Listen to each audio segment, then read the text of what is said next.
Nama saya Tino Sigit Adiarsa, NIM 532-00873. Di sini saya akan berpendapat tentang konflik Rusia dan Ukraina dan bagaimana menyikapi dengan pemikiran Bung Karno tentang internasionalisme. Menurut saya, yang melatar belakangi konflik antara Rusia dan Ukraina ini adalah pemimpin Ukraina yang sekarang lebih dekat ke Barat, yang ingin menjadi bagian dari NATO.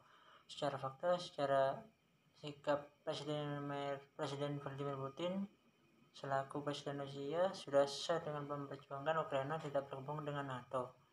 Lantaran tidak ingin hanya satu kelompok saja yang ingin menguasai dunia. Namun hal itu malah dilakukan oleh Ukraina dengan ikut bergabung dengan Uni Eropa yang mayoritas bagian dari NATO. Pada tahun 2008 silam, Ukraina dan Georgia diundang NATO sesaat kemudian. Putin sudah mewanti-wanti Ukraina untuk tidak terlibat dengan NATO, namun kedua negara tersebut malah hadir dalam undangan itu. Padahal ketika perang dingin terjadi sebelum 1990, orang-orang Ukraina dan Rusia bersatu dalam sebuah negara federasi bernama Uni Soviet, negara komunis yang kuat di zaman itu. Uni Soviet setelah Jerman kalah dan Perang Dunia Kedua selesai, memiliki pengaruh di belahan timur Eropa. Tak heran jika negara-negara di benua Eropa bagian timur juga menjadi negara-negara komunis. Revolusi juga membuka keinginan Ukraina bergabung dengan Uni Eropa, UE, dan NATO. Ini mengutip Al Jazeera, membuat Putin marah karena prospek berdirinya pangkalan NATO di sebelah perbatasannya. Hal ini juga didukung makin eratnya hubungan sejumlah negara Eropa Timur dengan NATO. Sebut saja Polandia dan negara-negara Balkan.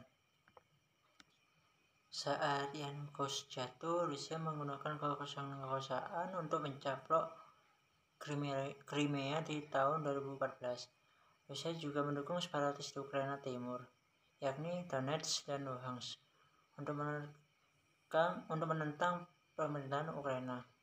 Permasalahan ini harus ditelaah lebih lanjut. Apakah memang statement tersebut langsung disetujui dan melakukan peran aktif pada konflik, serta mandat sebagai penengah sehingga harus menyampaikan secara non-formal maupun formal.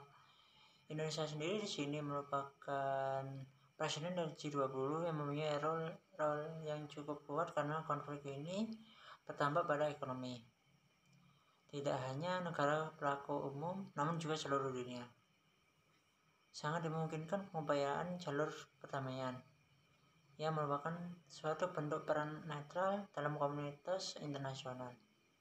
Apa yang dilakukan Indonesia yang merujuk dalam pengupayaan perdamaian?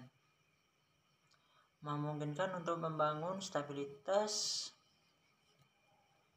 internasional yang baik.